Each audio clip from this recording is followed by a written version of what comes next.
Okay, welcome everyone. So this is the career panel, basically just a professional panel with a bunch of members from the different ensembles and hosted or moderated by Matt Sharrock from Transient Canvas.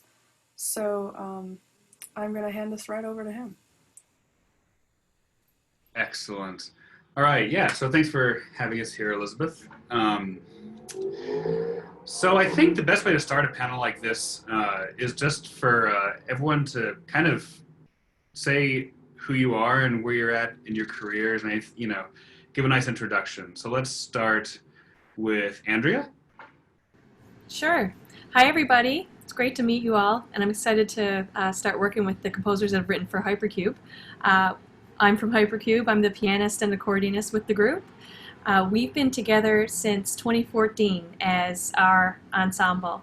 I studied in Canada at first, which is where I'm from, and then I came to Stony Brook University for my doctorate, where I met Jay and Chris, also from Hypercube.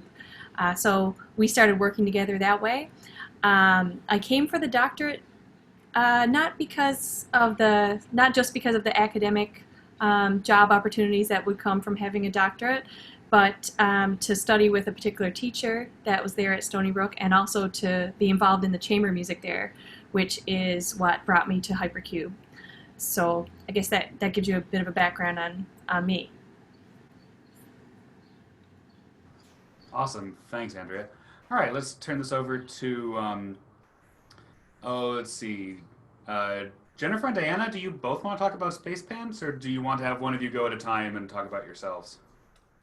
Um, I will introduce SpacePants, and then if Jen wants to maybe jump in on any, like, she should introduce the cool things that she also does in general. Hi everybody, I'm Diana Wade. I live in LA, and I'm one half of SpacePants. I play viola and also the tube and sing and things for SpacePants. We first met at New Music on the Point 4 years ago, and didn't actually start performing as SpacePants much more than within the past 18 months, actually. We're still sort of a baby group. And then I've studied in Philadelphia, Cleveland, and Los Angeles, and I work as a recording musician in LA, a lot of film and television, video game stuff, and new music stuff in LA. So if anybody has questions about that kind of thing. Jen, if you want to jump in. Cool. Yeah, I'm the other half of SpacePants. I studied at Manhattan School of Music for my master's, and I worked on traditional opera and art song and oratorio, and I still do all that stuff. I sing with Opera Philadelphia regularly, and I'm a teacher at North Carolina State, teaching voice, where there's a wonderful and surprising array of people that are really into experimental music. So we have a bunch of SpacePants fans there already.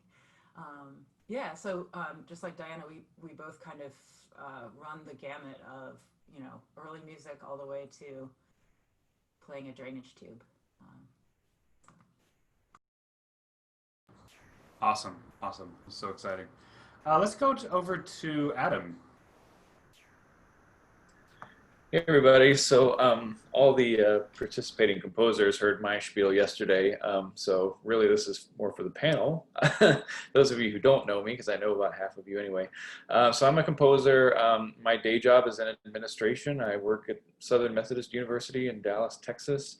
I'm the former program director of the Composers Workshop at the Charlotte New Music Festival. Did that for about 3 years, and that's where I met a lot of these folks. And in my career, I guess, I did my doctorate at University of Florida, and then I worked as full-time audio engineer at East Carolina University for a couple years, and then moved to Dallas and got this job.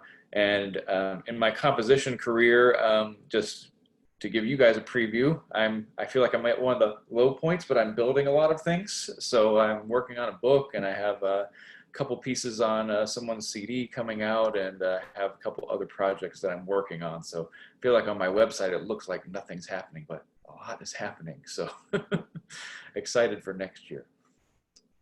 All right. Awesome. How about Orlando?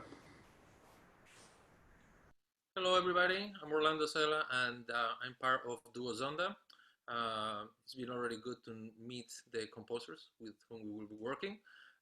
We are based in Boston, and I play flute here not only with duo Zonda, but solo, sometimes with another ensemble, groups of ensembles. I started an orchestra last year. We almost had a full season, almost, well, so yeah, so this is my third summer here. I studied at the New England Conservatory, so I've been in Boston for much longer than I care to admit. So there you go. Thanks, Orlando. And Beo. Hey there, can you hold up your hand if you can hear me? All good, great, awesome. Sorry about the masks, but we're in tight quarters in a closed room all day, every day. So we're just trying to be cautious here. But my name is Jason. I'm a violinist in Beo. And this is Ryan. He plays cello. And this is Aviva. She plays violin. And you can't see him, but our violist, Sean, is sitting over here. By the way, nice to see you, Adam. I hope you're keeping those toy piano skills up. Yeah, so most of you already heard from us. We just gave a presentation on the Voices of String Quartet, and we're based in Pittsburgh. We travel a lot for performances. Of course, most of that has been wiped, off the map for these last few months and foreseeable few months. But we're really glad to be here. Anybody else have anything to add? Oh yeah, this is the start of our 6th season. And actually, we started playing in Charlotte our very first year together. So this would be our 6th year as a quartet playing in Charlotte. So we really enjoyed traveling there. This is quite different, but we're hoping to make the most of it. Oh, and also, we really miss the barbecue. I bet. And last but not least, I'd like to introduce the other half of Transient Canvas, Amy Advocate. Hello, everybody. This is really exciting to get to sort of see everybody. Again, I'm the clarinetist with Transient Canvas. I also work, we're based in Boston, so I also work in Boston as a freelance musician, recording, or also performing with Boston Modern Orchestra Project, as well as Odyssey Opera and Guerrilla Opera, and a number of different arts organizations here in Boston. And part of my job is also the executive director of Transient Campus, for which I write all the grants and basically do all the budget planning. And for those of you who are self-managing ensembles, you know exactly what I'm talking about. So that's me, Amy. Awesome. So I guess, here's how I think I can see all of you. So when I ask questions to the panel, if you have something you want to say, just raise your hand and I'll call on you. You can physically raise your hand. You don't have to press the button. But yeah, I mean, normally I have a whole thought process with these panels about asking, man, what do you want to tell undergrads and what happens next? But I think we should just, address the elephant in the room and just what are you all planning to do this coming year? Now that we can't meet in person. Oh boy. All right, Orlando. Okay, so sorry to jump in if everybody has better ideas. I'm sure you do, but again, everything has now moved online, obviously. So part of the challenge that I have placed myself, especially with the orchestra that I just started, is to try to keep the creatives off the screen. So let me give you an example. I have started because I had some budget left from the season, right? So what I've done is I started to ask folks to do a half-hour video on a piece that they really love, put it in a historical content, and I have a partnership with a community college here in Boston, and those videos are gonna go to their music appreciation. So the creatives happen to go back to practice. They bring something up. They talk about a piece they love. This is going to be recorded, multi cameras, and then they get to perform it. It's half hour, so there's a little bit about. For example, we just did a Penderecki cadenza for viola, right? So the viola player talked about Penderecki a little bit. He talked about the techniques used in the Penderecki viola cadenza, and then he played it, and all of that goes together as a package. So I have a few of the members doing different things, different time periods. It doesn't have to be always contemporary. So next week I'm going to film a harpsichordist talk about the differences in Baroque. What is a harpsichord? How does it work? And all of that. So in that way, you're trying to keep your partners engaged and not necessarily always staring at the screen, not necessarily always doing a virtual live concert. Something a little bit different, but that that keeps people motivated to do something. Awesome. Yeah, Jen. Just a couple of things to mention. First of all, as SpacePants, we have jumped into creating, instead of trying to do live stream concerts, we've started creating crazy video pieces. And we sort of, and we're also, by the way, I'm in Raleigh and Diana's in LA, so we are currently collaborating across space. And so we immediately started working on sort of a, I don't know, for us, a new genre. Neither of us are video artists or anything like that.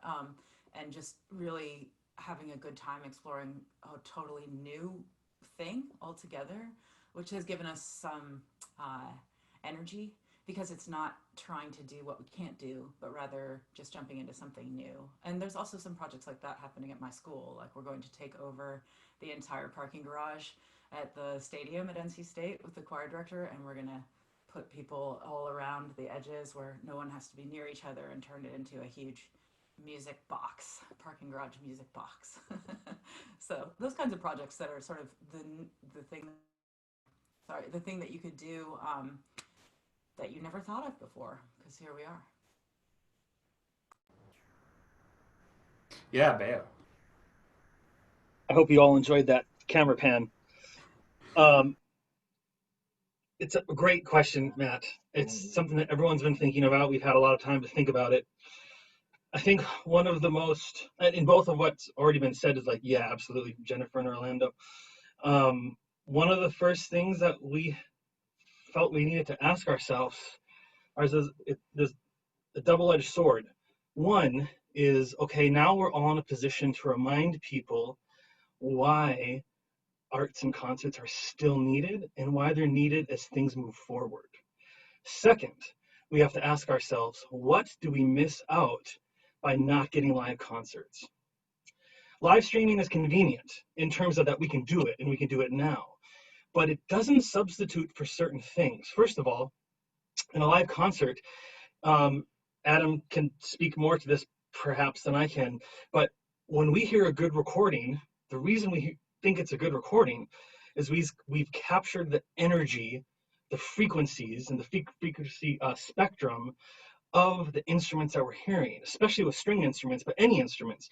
It's a visceral experience. And when you get to hear that live, you get to actually have that hit your eardrum, and that is an electrifying experience that can get lost very easily with poor quality mics, or mics even that are great. Some of the best recordings have tons of mics, getting a stereo imaging, getting spot mics, getting room, all this kind of thing. So how do we substitute for that?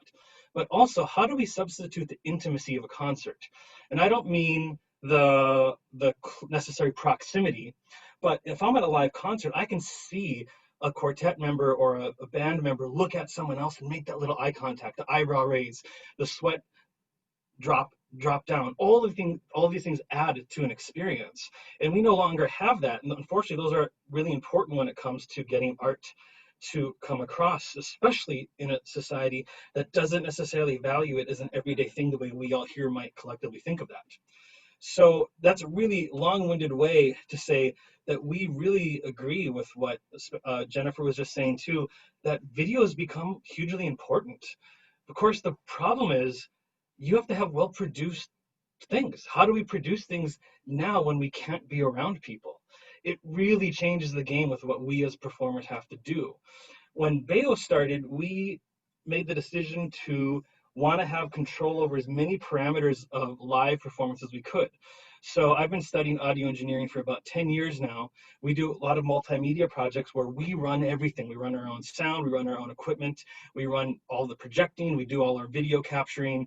And the reason is solely that we want to understand, have control over all the elements, but also so that we can go to any venue and be in a position where we can run it, not have to rely on someone else who might not be as tuned into our artistic vision, which is totally understandable. In a weird way, that has set us up for what's happening right now. We just released a video called Breathe, where we decided to make an artistic commentary on police brutality and all these other things. But at the core of that is, well, we can't leave the house. We have to do everything here.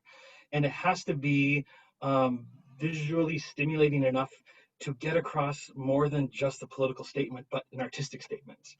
And we really think that moving forward, not just in the short term, but in the long term, all of these things are going to be incredibly important, because we don't think that it's going to be as simple as going back to live concerts. All of us here have the best chance of that because we're smaller groups. We're meant to play for a smaller amount of people. And we said, well, concerts have to be limited to only 6 people. Well, oh, great, we're already there half of the time anyway. But orchestras and all of these other things, man, they have to really figure it out. And this is, in a weird way, an opportunity for us, the chamber groups, to step up and be able to help start carrying that torch and direct where things are going to go. Sorry for the verbose answer. Oh, that was an awesome answer. Really great. Cool. I mean, I have to wonder. I'm personally lucky because Transient Canvas, we both live together, so we're able to. And because we've been for the past several years touring for electronic show, we have a lot of actual recording and sound equipment. So we're able to still do things like, we're doing here in Charlotte. We're able to do our residencies online. But I'm also in a quartet called Hinge, which has the same instrumentation as Hypercube. And we have no idea how we're going to deal with this, because going on outside of like recording our parts with click tracks and, So Andrea, what is Hypercube's plan? Well, that's a really good question, because we're here in New York City, and space is a real issue in New York City because there are just so many people packed into fairly small space. So we've been, we all live in close proximity. Jay and I are married. We live here, and we live in Queens. So if we get together, well, which we will this week even, we've needed to be creative with finding space, because not all of the spaces are open, and some unfortunately have closed because they've just gone out of business, because how can you pay rent when you don't have anyone coming in to book concerts in New York City? So we have a church that we're going to go to, and we have a small private venue that we're going to do our recordings in. So we figured this out so far, but we're still playing it by ear, trying to do what we can to keep our projects going, and it's really, really hard. And also, something I think about when I think about doing recordings and videos is the fact that the audience is totally saturated with a lot of new music coming at them, and any kind of music for that matter, these days on the internet. So I think it's important to try to find creative ways to present your material that's maybe just a little different from what someone else is doing, or presented in a different way. And so Hypercube has been brainstorming about these types of things. With the teaching aspects, I find teaching was easy to transition to teaching online. That was much easier for us, and 3 out of 4 of us teach a lot.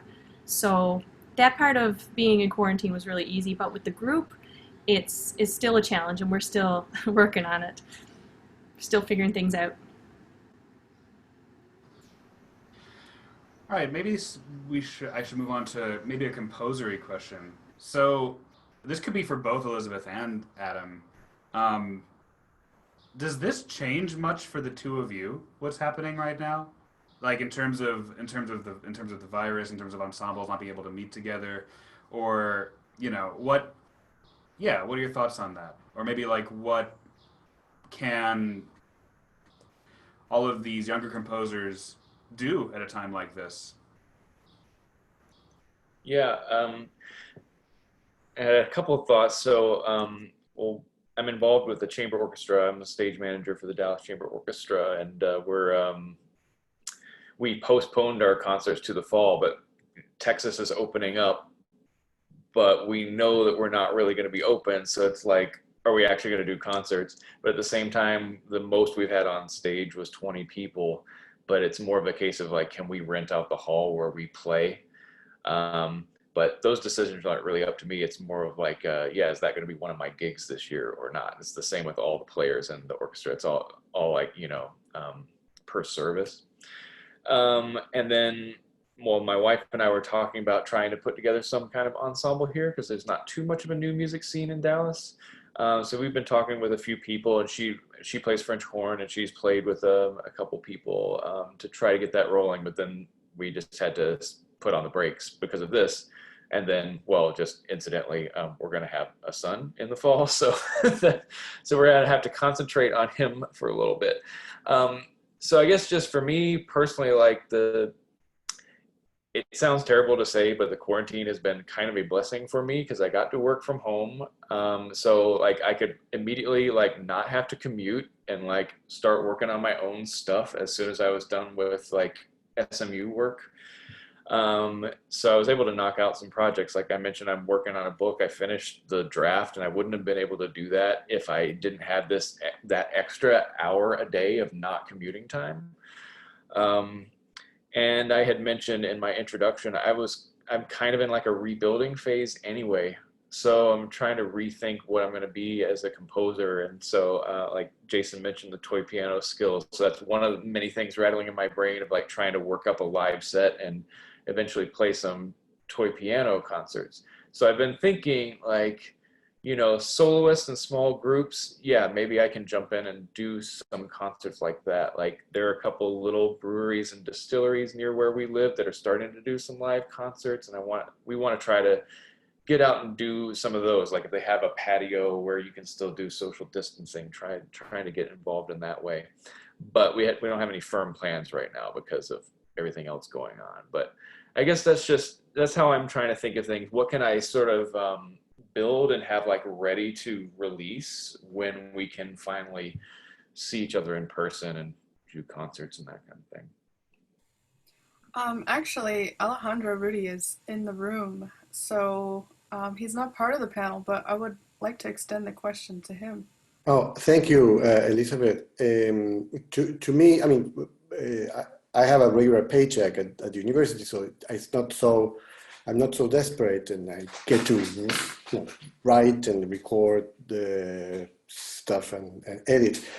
But the question, and the serious question, is that what has happened in the last few years is that recordings and videos have become publicity for us, right? And for performers, and the money comes from other type of engagements. And the type of engagements you can get money for are, performances or composers, commissions or lectures or stuff like that. And that is what has dried up, right? And, those composers who work for, who write music for wind ensembles, well, they're not getting commissions because there are no wind ensembles being played, right? At schools. So we have not decided whether we're going to be able to bring whatever ensembles we were planning to bring next year at UNCG. So that is, to me, the unsettling thing, is that can we do stuff? Yes. Can we monetize the activity that keeps everything running? Well, that's the most difficult part. Right. I'm in a different kind of position in the fact that I've had some health issues going on the last few months, so it kind of lined up with the coronavirus whole thing, and but so I'm just now getting to the point where this came off successfully, and I'm just now getting around to doing other things again.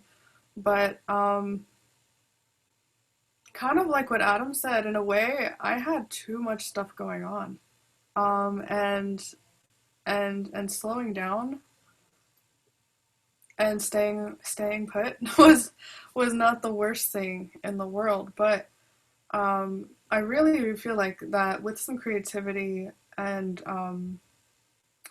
and determination. I really do feel like things like this that we're doing now, I feel like, not many things really have to get canceled. Like,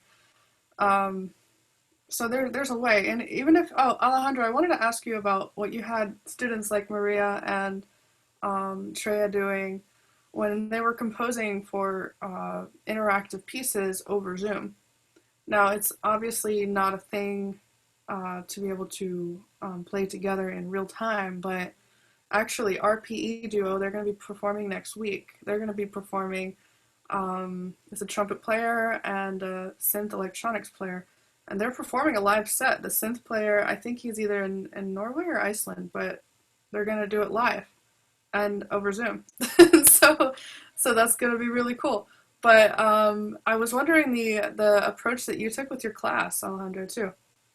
Well, we had all of these recitals that had to be rearranged for video projects, essentially, of one sort or another. We started with live video projects, but the sound issue is so complicated. The experience is not always the same, and we ended with a lot of multi-track, multi-camera, post-produced recordings, and videos, which were great. And there was one piece that was actually live performed by a bunch of people in different countries, but I'm not sure how everybody's practice could work out that way. Right.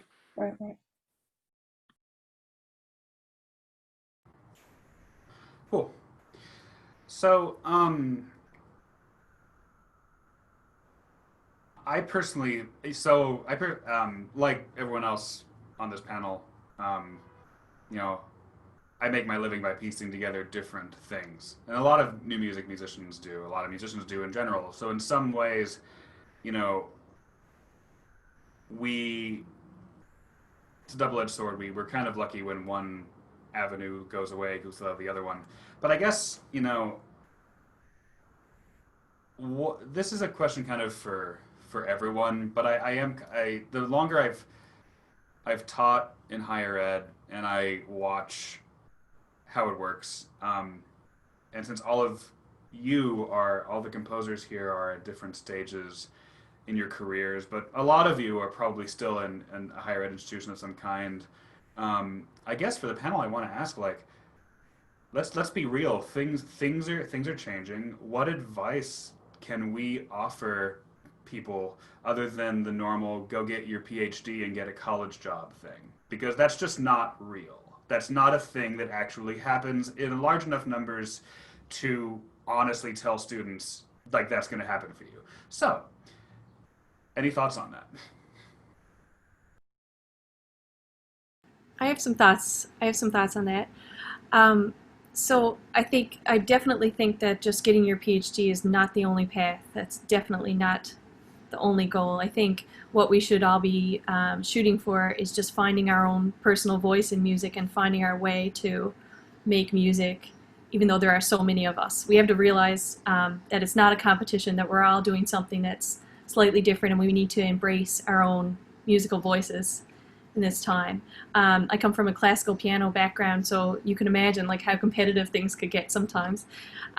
So I love that in new music we've been able to embrace our differences, and I think that's something that we should all strive for. Just try to focus on our own voices in music and doing our own thing, of course with the support of others.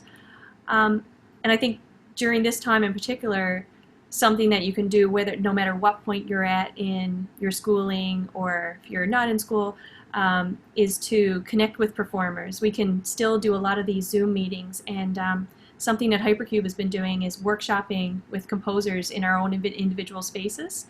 We just play with sounds on our own, and the composers that are writing for us just get some ideas based on what we do.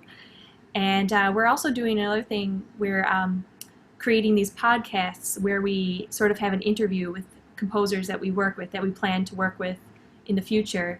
And we're sort of trying to keep those relationships going. So my point is to try to use this time to establish these relationships or just keep these relationships going with performers, between performers and composers, because they're so important.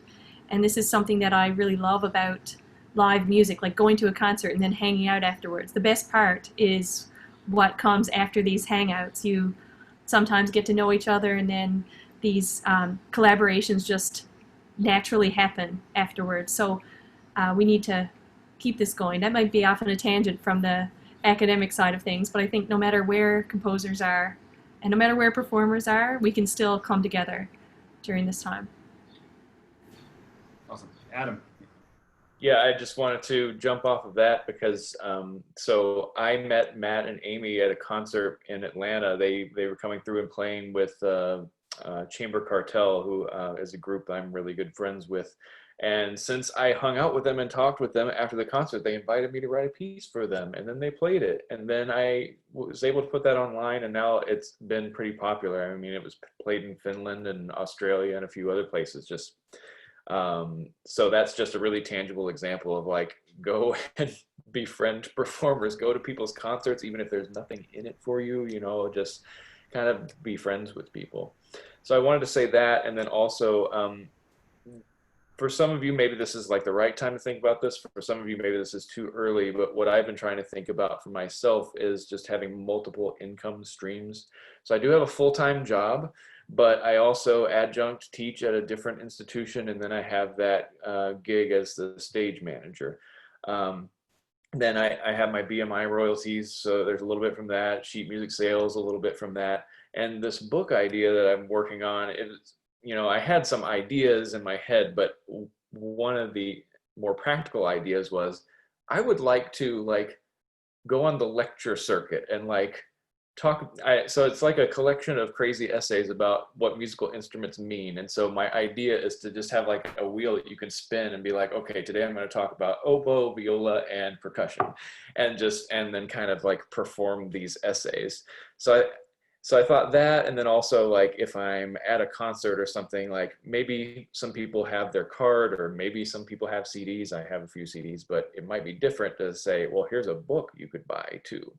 So just, you know, I told you guys yesterday, I'm really eclectic in what I do, but I'm also just trying to think about how can I, like Alejandro was talking about, how can I monetize different things that I do? And so, yeah, this book, maybe I'll only make $100 off of it ever. A lot of it is I just wanted to do it, but I'm just trying to think of like, what's another, like the value added thing. If someone liked my music or something, by the way, here's this book. Oh, well, I'll pay another $10 to get that too. So it's something to think about. Yeah, Jen. Just another to follow up on what people are saying in terms of diversifying yourself and your income streams. Yes, as a musician, have many diverse income streams, but also if you're in school, if you're after and out of school, but especially if you're in school and especially in undergrad, get another major or get another minor. So I got a psychology major as an undergrad as well as a music degree. And then after graduate school at Manhattan School of Music, I got a job as a lab technician in a science lab. And I put myself through the beginning of my career. I supported myself by being like working in a science lab from the stuff that I learned from working in the science lab in college. And that's, you know, only one thing, but what else can you do? What are you interested in? And, you know, what has some more steady income streams? So it doesn't just have to be in music. And the more that you diversify in that way, the better you will be as a musician, the better you will be as a composer. If you like writing, start practicing, all that kind of stuff. All of those things can be monetized as well. Yeah, Orlando. Just following up on Jen, if you're in undergrad, you're still very young. So whatever you decide is not going to be your sentence for the rest of your life. So think about this, that you can always change in 20 years and then go another, you know, another way. So if you like ethnomusicology in 20 years from now, it's totally fine to change. So whatever you do, do what you love, do what you like. And if you don't love that in 20 years from now, it's totally fine. Awesome. Beo, are you all raising your hand? I talk to me to tell sometimes. Or are you guys, you're all good?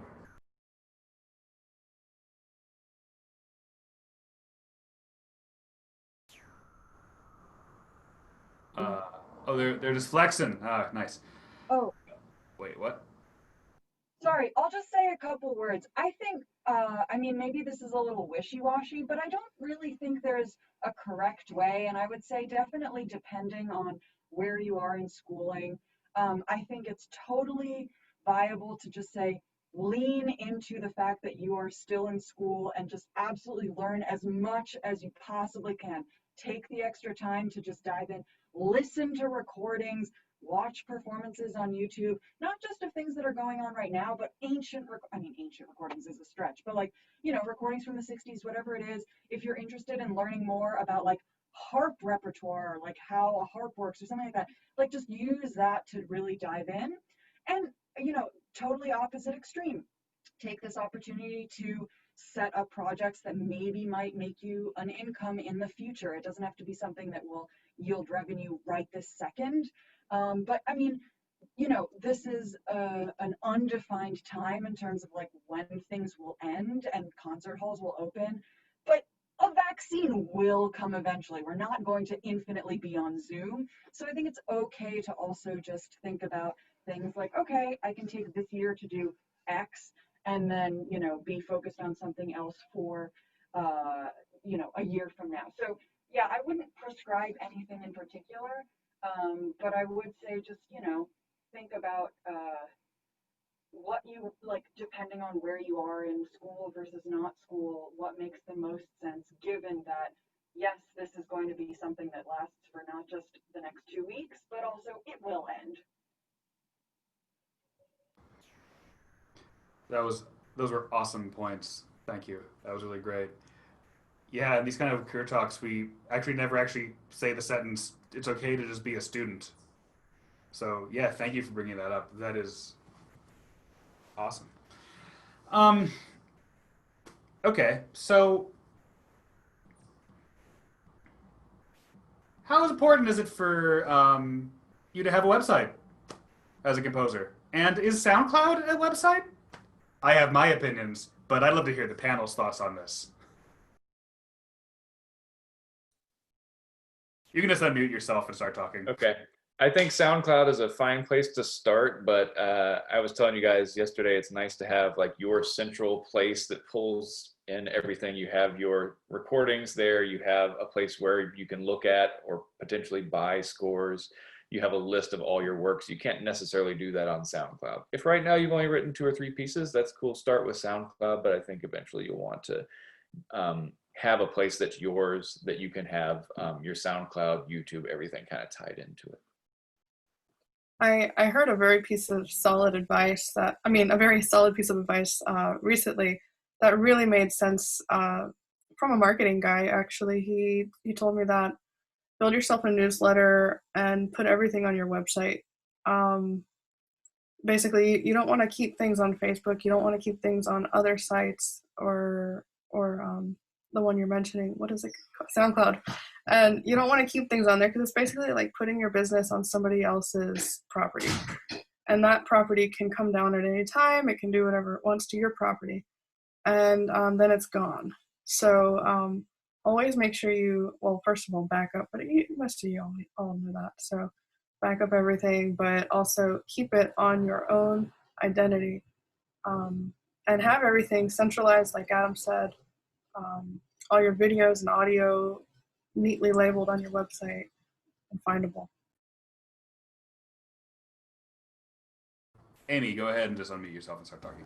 Oh, okay. I just want to speak as a performer because if I'm going to someone's website to look at their music, the most important thing for me is that I can find music that's related to what I do. So I'm a clarinet player.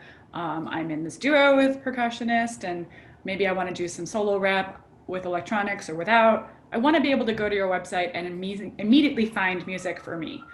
So one of the things I've noticed sometimes is if I'm looking at a composer's website, the repertoire is all listed there perhaps, but the instrumentation is not neatly organized, or it's not even listed unless I click multiple things to get there. And I just think that if you have those kinds of barriers, like a time barrier like that, if it's too hard, it's extremely easy for me to move on to the next composer, which I hate doing.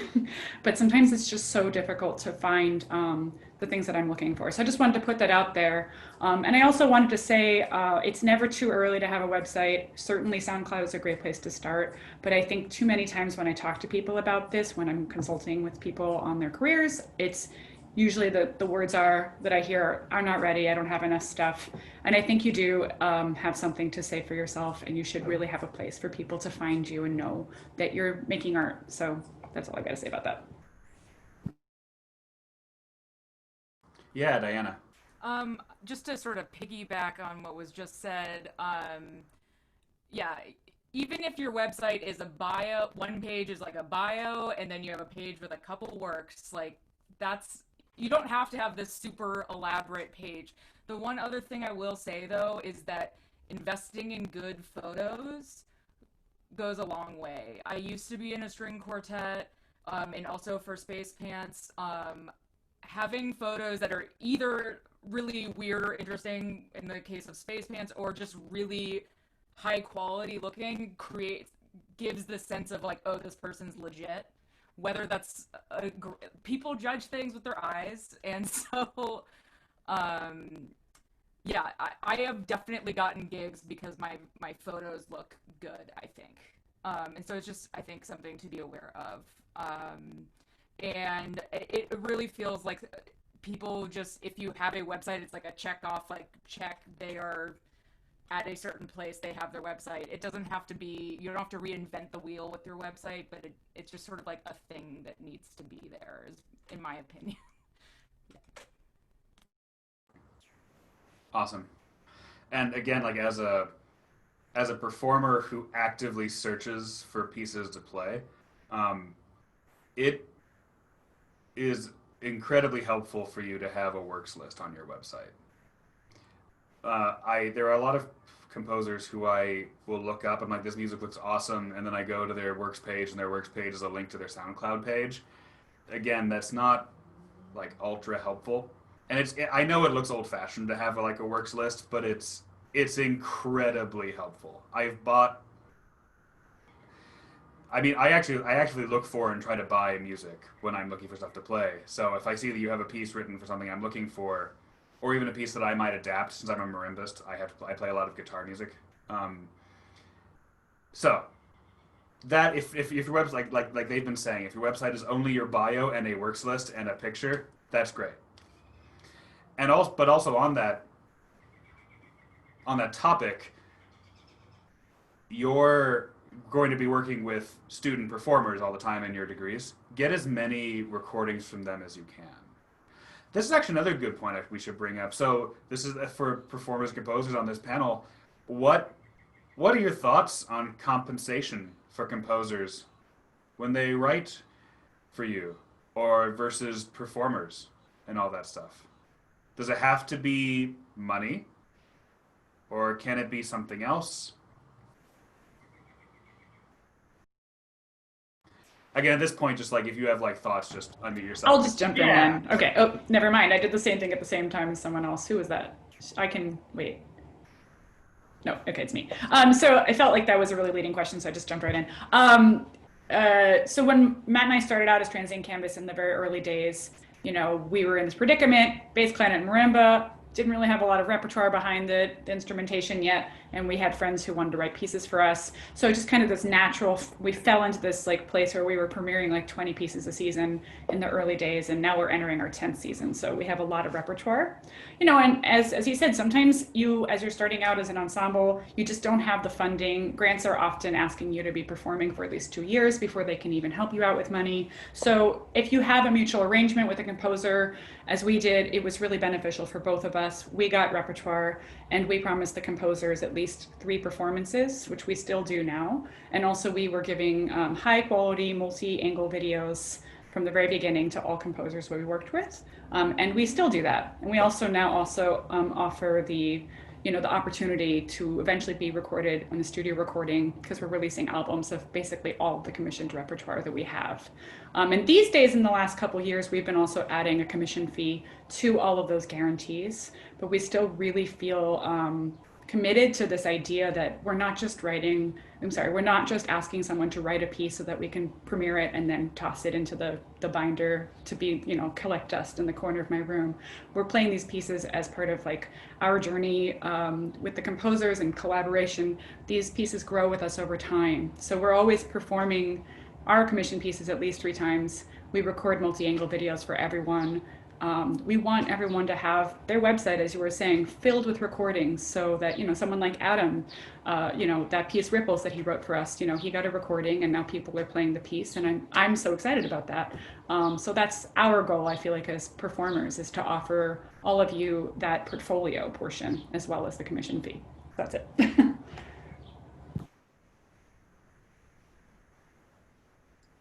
Yeah, I guess I'll just. Who else was talking? Okay, so yeah, we kind of told my story there, but I think it's okay to have some kind of agreement for in-kind services or something like that. That's what people would call this sometimes. So nowadays, I feel like I got to a place where I can ask for a little bit of money, but it's still like it's very negotiable. Like, yeah, if I know you're going to be out there and performing a piece a few times, then I'm cool for it being a lower fee. I've just gotten burned a few times, and also like, yeah, I have a full-time job and other things, so I don't have much time. So I want to make sure like I'm getting a little bit of money and I know like it's going to go somewhere. I used to write more things on spec when I was in school, and now those pieces didn't go anywhere. So I just want to take it more seriously. And I guess that's just to say like, write for your friends to start with, but don't be afraid to write up some kind of agreement so you've all signed it. Just like, okay, I promise to play this at least twice or something like that.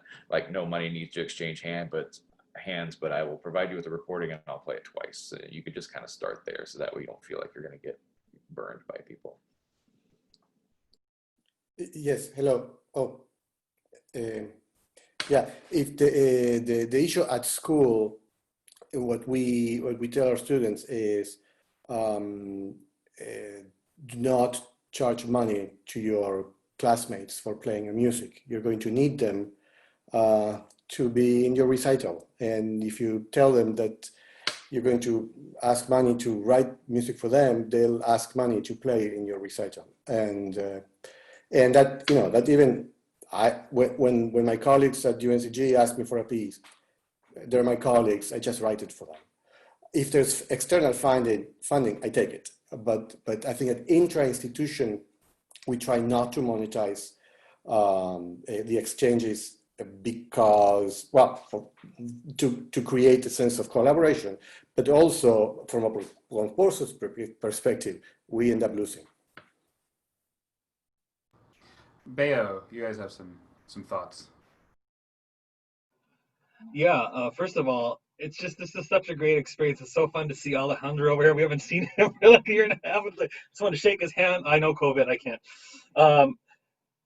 First off, one thing that Alejandro said, Jason commented on, that's absolutely true. The personal connection, it makes it a different ballgame. I'm going to give some context. For us, we are not interested in higher education. We are interested in performing. We are a performing group. We're going to try and make as much of our yearly income through performing, and as much of that income through only Beo performances. So time is an incredibly valuable thing. Now, we're also a string quartet. We're not a new music string quartet. We're just a string quartet, which means we have the most rep you could ever imagine to be able to pull from.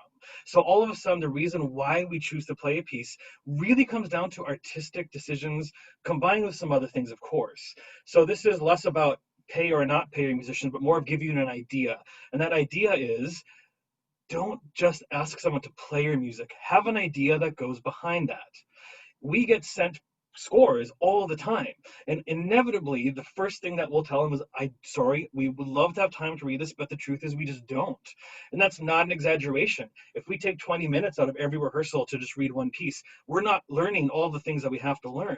Now, if someone writes us and says, here's this piece, I don't have money I can offer you, but I have an idea for a concert here and for this here, and we can do this with it, and then if we want to market it this way, blah blah blah blah blah, well, that's at least a very different starting point. First, it shows that you have some gumption, you have some drive, and understand that it's way more than just playing it once, twice, three times, that there's actually something to be making through that. Second, it allows us to look a different way, which is to create a way of wanting to, man, I lost the word, feel invested in it, not just financially, but emotionally or in some other respect. At the end of the day, if there's not the personal connection, there is that business transaction. What makes a good business? It's good for everyone. If it's not strict money involved, well, then there needs to be other things. Maybe it's going to be a combination of any of those things. So to answer the simple question, should you offer money? Well, and ideally, yes, if the person you're working with is a strict performing ensemble. But if you can't do that, show that you have other ideas to offer more than just the piece and just the money, because that might blossom into something that none of you were expecting. Yeah, I love that point, Sean, and I've tried to do that in my career too. Like when I've been in a position, even as like, president of an SEI chapter or something, like, when I'm talking to people like, hey, can you come here and play? Can we do some kind of exchange? When I was on staff at ECU, I kept in touch with people and like Load Bang, they came in right as I was working there, and just trying to keep the relationships up and thinking about like, how can I help you out and like introduce you to someone over here. That's what we can do for each other, is try to help expand each other's networks. It doesn't need to be like a one-off quid pro quo type of thing. It's just like, hey, you seem like a good fit for this. So maybe like a year later, you just, reach out like, hey, I thought of you. If you're planning to tour through Texas, I finally met up with these people who are doing this concert series. So, let's see what we can work out. It's if you give a lot, then you will get a lot. So try to think in those terms too. I've done some cold emailing and it's worked out a little bit, but it is more about the personal relationships and thinking about what you can give. It's not all about getting your pieces played as many times as possible, but getting the right people to play them and want to play them. Yeah. Jen. Yeah. I just have one other thing to say. For all of us, performers, composers, one of the most fruitful things for me has been building long-term relationships with people. And so, it can be this kind of thing, like, for example, you go to an after-concert party and there's all these people and you have to meet them all and you have to make the connections, and it's like, it's better to find the people that you really click with, and I mean personally, professionally, somebody that makes you feel good and excited, and build long-term relationships with them, than to just be, trying to grab here and there, as one of your strategies in terms of, and then, there are composers that I've been working with for years and years and years, some who were my students originally. And so that's as important as trying to get your work out to a lot of people, is to really foster friendship, long-term relationships, where then that person will bring you to their and you'll bring them to there, and it becomes these really great mutually beneficial relationships that don't necessarily have to do with money. Awesome. And piggybacking off of that,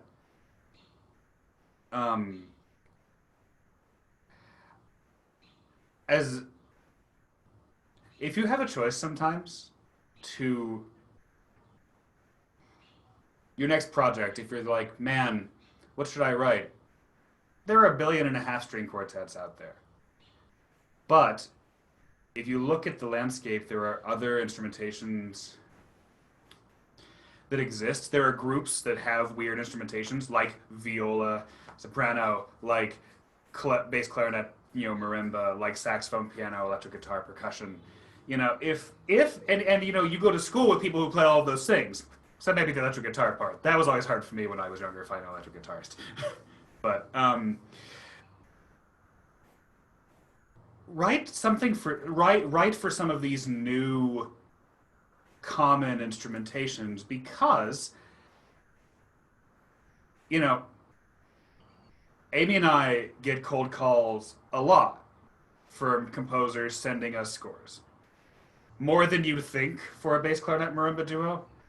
But until Sean was talking about the idea that a composer would contact them and then give them money to play their piece. That's something that never once has occurred to Amy and me, is to actually that the composer would pay because because there is no structure, there's no like giant call for basically that marimba duos out there performing, right? Of course, you send something to an established string quartet who makes most of their living performing. Yeah, you better have some way to help them figure out how your piece will help them also make money. But for someone like Amy and me, our normal response is like, well, we're just too busy, or we're like, oh, this piece is awesome. And then sometimes, very rarely, we'll play that piece. So that's kind of the difference. If you write some pieces that are for weird instrumentations, but there are groups that exist with those instrumentations, I think you're going to find there are a lot more people out there you can have long-term relationships with. I don't know. What are your thoughts on it? And this is not. I'm not trying to insult the string quartet. No, if I could jump in on that there. I'm wary to offer people the advice to just start writing music for people. For example, we've received emails with, even just in the last week, from composers who are like, oh, I wrote you this piece without asking you. Here it is. It's like so guilt-ridden to receive an email like this because I know how many hours of preparation went into making this score that was never played and may never be played because A, I don't know who you are and you've never talked to me before and now you've just spent so much time doing this thing. So I'm wary to offer people that advice, but do in fact get to know ensembles and then maybe promote that kind of relationship so that you can get started. And if I just may jump in and just kind of, I don't know, advertise this thing that Matt and I do, that I started this fellowship for composers, where this is for us the solution to all the cold calls since we're talking about it. We receive so many cold calls, I can't work with every single person who emails us. So we started this fellowship program where people will apply. It's a free application and it opens in August, and COVID, hopefully we can still do it this year. And so check our website, but it's a way for us to engage with people we don't know. And we pay you a commission fee and we do the same guarantee of 3 performances, multi-angle video, recording, etc. If you're selected. So I just wanted to throw that out there, that there are also other ways to get to know ensembles like these kinds of calls, but do be wary as you're looking for opportunities like this to not spend a bunch of money. I personally don't feel that you should have to pay an application fee.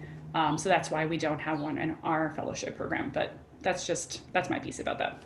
We should also note that our fellowship isn't a call for scores, it's a call for proposals. Yeah. That's another thing for you all to think about, because there are so many calls for scores that are out there, and you have to pay, admission fees, which suck because they add up. But also, it's bad when the call for scores is like, please submit a piece for this bizarre instrumentation that you've written and has never been premiered before, but provide a live recording, not a MIDI recording. Those are crap. If you can find calls for proposals, those are a lot better because they require a lot less work on your end, and you're not spending a lot of time writing a piece that may never ever get performed. And anyway, that's my thought. Yeah, and also with the proposal call, the cool thing about that is, yes, we can only select maybe 4 people, but we have all this data and we have all these people that we've never heard of, and the proposal paragraph is so cool because we have like a small snippet of their artistic voice, as well as the scores they provided for us, to get to know what they do. And sometimes those kinds of collaborations that, maybe you didn't win the fellowship, but maybe we found another way to work with you. I just think it's really helpful to get your name in the door. And as someone mentioned, going to concerts is one way, but also applications are another way. You don't know who's on the panel, whether it's a grant application or a call for proposals. So there's just another way for your name to keep popping up. Maybe I'll jump in just to talk a little bit about the strange instrumentation thing. I don't know if you call it strange, but odd instrumentations that have been popping up. Hypercube was sort of formed on the odd instrumentation of piano, electric guitar, saxophone, and percussion because of a couple pieces of music, and groups have formed out of that. And when we started, we were able to draw on not just the original pieces of music by Andreessen and Philippe Hurel that were written for the ensemble, but we were able to source from the other groups that had formed later and had commissioned works on their own. So I think it's great to have, if you compose for a strange kind of ensemble, a different instrumentation, just note that it may not be a piece that's just not played. You may find other groups in the future that are willing to form, and if there's a concert's worth of repertoire for an ensemble, it's likely to form. So I'd say if you're driven to compose for a particular group of instruments, go for it. Awesome. I wanted to say a little bit about cold calling, cold emailing. So I guess probably like 2 years ago, I just decided I'm going to do this. I had like been too afraid to cold email anyone before. So I made a spreadsheet of myself, and I just said, okay, let me concentrate. I have a few pieces that I think they seem to be like well liked. So let me contact a bunch of horn players, and did a lot of research. What are some horn players that like new music and maybe have played with percussion before? Because I had this horn and percussion piece. Contacted a few of those. I had a saxophone and percussion piece, an oboe solo, a flute solo, and so I concentrated on those few instruments. But again, really like dug through people's bios, saw what was on their rep list, saw if they might even like what I do first. And then, emailed like 40 people. About half of them responded, and then, yeah, I didn't get 40 performances out of it, but I got a really good collaboration and a good friendship out of one of the clarinet players that I met. So we're going to continue collaborating because she was really into doing stuff with electronics and multimedia, and I like that stuff too.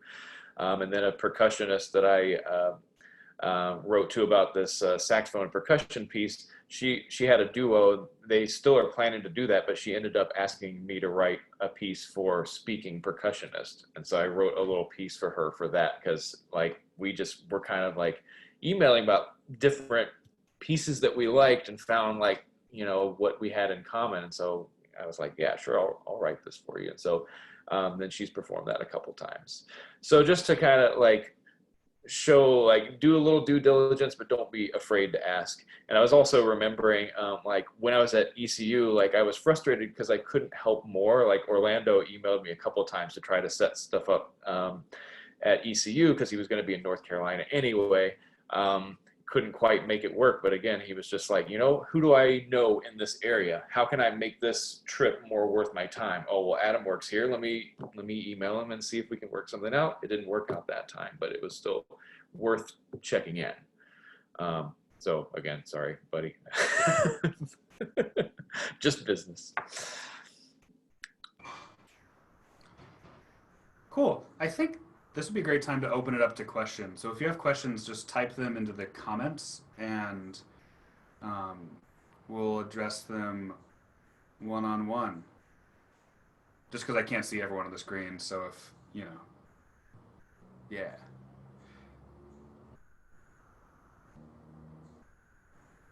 How safe, so Hayden asks, how safe are chamber music rehearsals, ?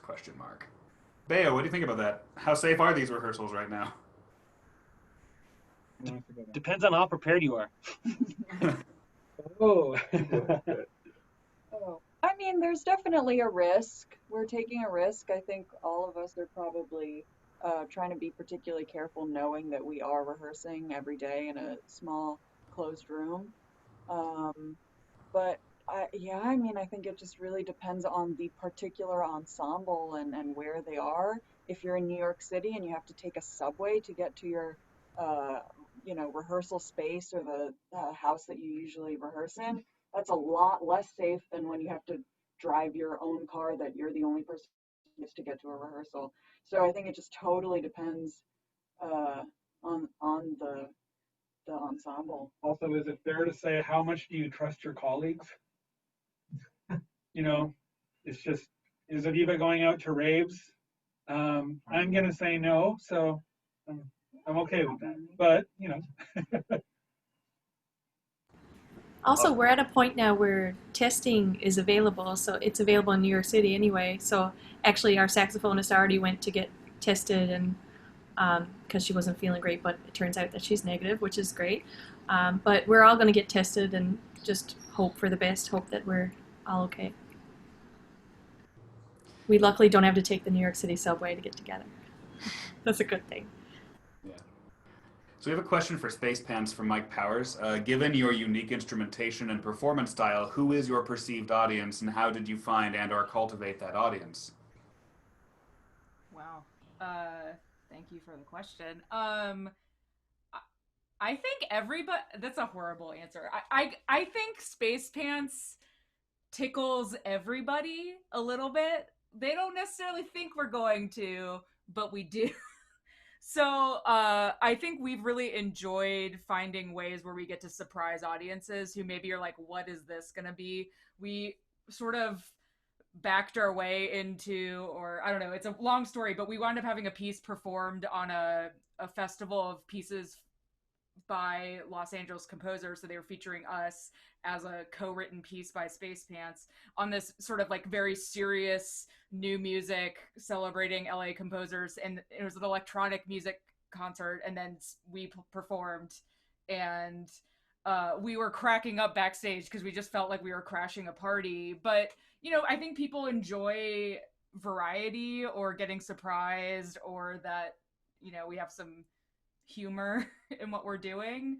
So I don't think we're at least at this point trying too hard to like limit ourselves in who we think our audience is, and we're just finding that, I don't know, people enjoy the tube, you know, bow down to the, where's my tube? I got the tube. So everybody, you know, everybody likes the tube. That's my answer. Okay. So we have a heavy but important question, I think, which is how can one stay mentally healthy and entrepreneurial as a musician during these times? As someone living in Atlanta and who knows people harmed or who have died as you know, during all of this. So, you know, what are your thoughts on that?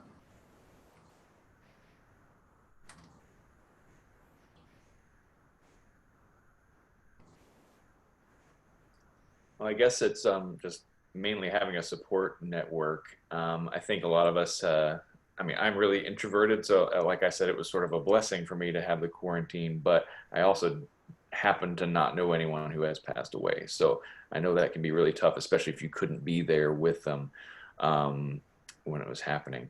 So just make sure that you are, you know, like you're involved in this right now. So you're getting some kind of interaction with people. Just try to keep that up. Like, you know, a lot of people are using Zoom all the time now. So keep in touch with your friends, you know, and that kind of thing. As far as staying entrepreneurial, I guess I would just say what I did before of like, you know, think about using this time as a building period. You know, you can build skills or you can build content, you know, but you don't have to feel like you have to be super productive. So be nice to yourself also, like do what you can for as long as you can during the day, but read, watch TV, play games, whatever you need to unwind, and just try to connect as much as you can. I absolutely agree. And I just want to jump in and say that I think so often as musicians, we feel like we have to constantly be working to be a musician. And I do think there's nothing wrong with self-care if that's where you are, you know. So, you know, every day I try I wake up and I ask myself, what is it that I need to do? What is it that I can do? And if the answer is I can't do anything, I think that's okay. So, yeah. Yeah, Jen. Yeah, I just want to second all of that. In order to be entrepreneurial, in order to be creative, in order to do any of the things that we do right now, the very first thing that we need to be doing is all working on our mental health and our connective health. So as artists, you know, one of the concepts is that a friend of mine talks about is creating 60% opportunities for other people and 40% opportunities for ourselves. That's a nice balance where we are making space for other people's art. And this is a great time to think about that. Maybe you are so tired, but you can, you know, email a poem that your friend wrote that they sent to you, that they gave you permission to email out to a bunch of people because you think that that's something that's going to help them. And so, you know, starting to think about in digital spaces, in, you know, these kind of liminal spaces, how we can continue to create opportunities for each other while taking care of our own mental health. My mental health is way raised up by being part of this festival this week. I've noticed that I feel way better because I have this thing to do every day and I'm so focused and excited. And so, you know, thank you Charlotte New Music Festival for raising my mental health level, and we should be just doing that for each other.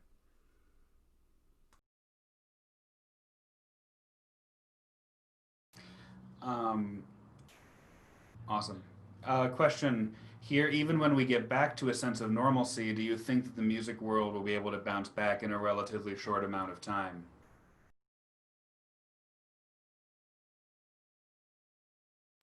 I think that the arts organizations who are creative are going to be able to survive. And I think that we're at least all in this festival here kind of in a weird benefit is that we're all really entrepreneurial, we're all really creative, we are all very small ensembles.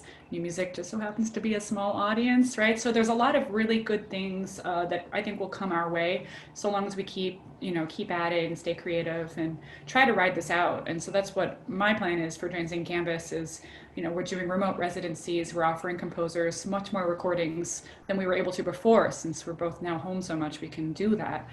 So yeah, that's what I think at least. Someone wants to know what you think, Matt.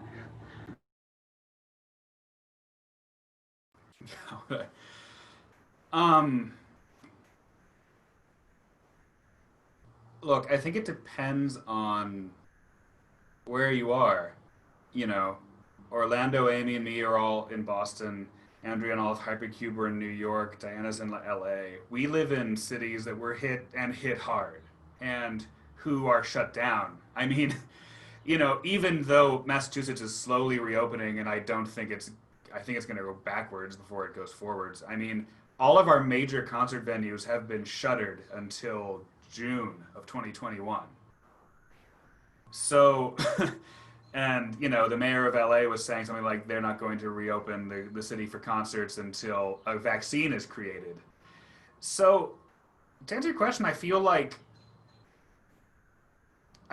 we're doing what we're doing now is being creative is good. If those of us who are creative and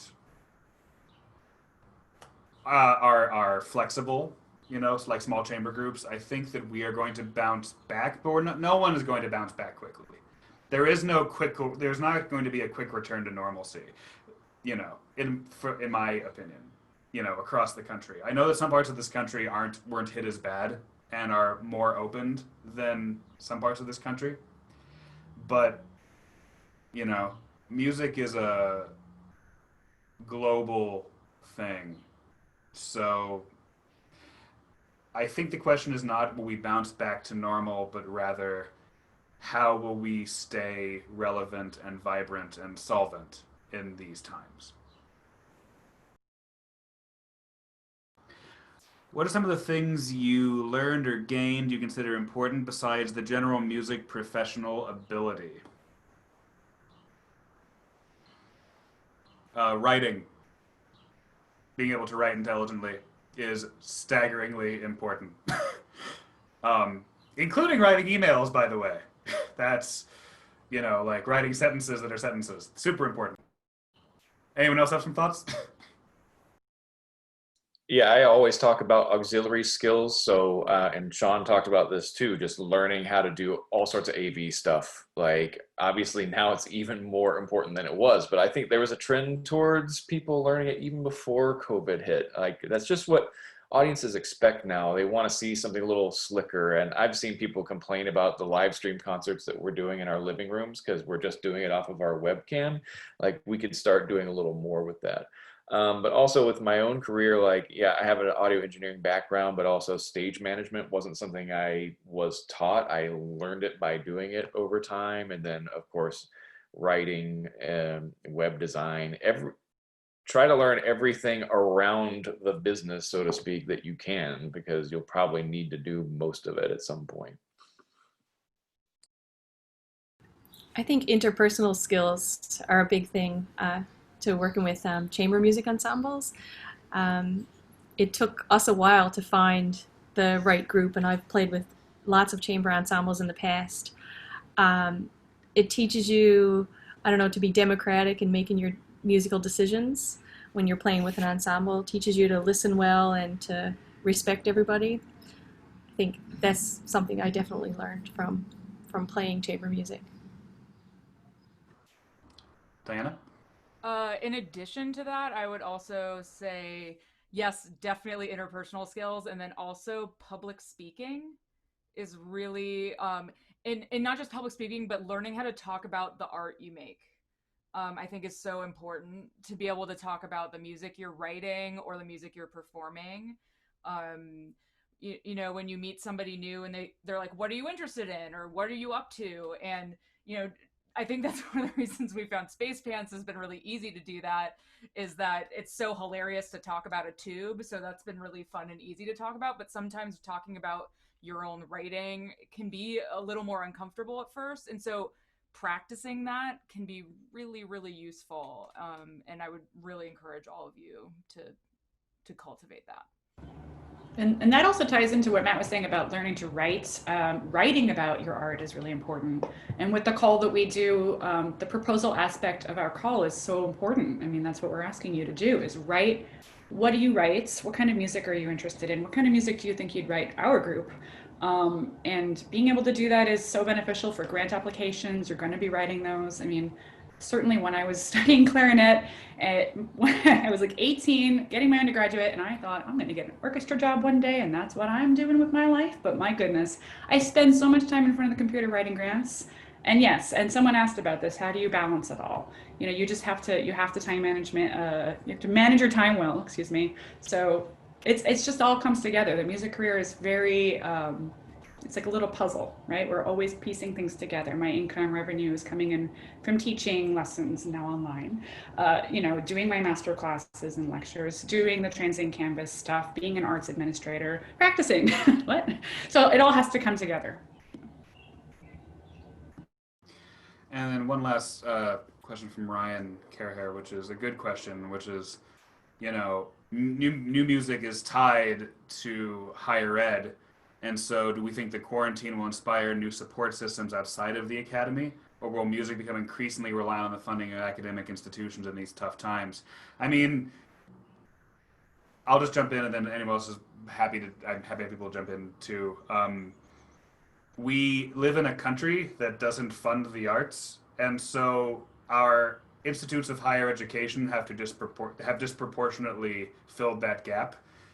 Um, so we rely on higher ed for our income, but higher ed is, as you've all been, I'm sure, reading the news, like colleges are closing.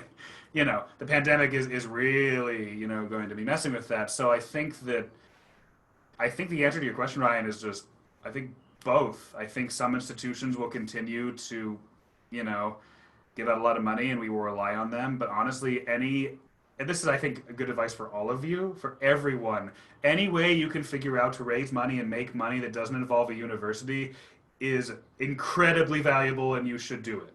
Because even if we get through all of this and higher ed, somehow the higher ed bubble continues to not burst, someday it will. So whatever we can do to diversify our revenue streams outside of higher ed is so important. Yeah, Jen. I just want to address like that and maybe like a couple of questions at once. Like the Karen is asking, you know, should I be stalling or adapting for a fundamentally less stable future? And also, I see Jessica asking, is it easier or harder to find success as a composer? And also, um, just to know, we are in crazy times and we're all like, but whatever you think your career path is going to be, it's not going to be that. You know, studying at Manhattan School of Music and studying opera, for example, there's this very carefully laid out career path that like one person takes. Every single other person is diversifying from that career path that's sort of laid out for us in school. And so essentially nothing has changed. As artists, we are always constantly adapting to whatever the conditions are around. And so I've actually found artists to be the most resilient in terms of handling this mega shift. We had such a huge societal shift, and all of a sudden all the skills that we've developed are really useful. So it's more about developing your flexibility, your writing, writing, especially when we're online. you know, all that kind of stuff. It's more about really working with the skills that are yours, and then it could be easier, it could be harder, it could be just the same as it would be for someone else or as it would have been before.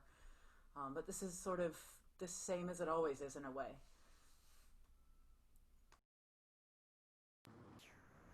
Awesome. So we've actually gone over a little bit, but I think this has been a really great talk. Thank you for the panel for doing this, and Elizabeth for having us talk. So yeah, you know, we're around, so feel free to, you know, if you don't get a chance to, well, I guess that's weird. Normally we're just around, you can talk to us. You know, you can feel free to shoot us a message, any of us, to, if you want to have, if there's questions you want us to answer later on. So yeah. Elizabeth, what's up next? It's our masterclass, right?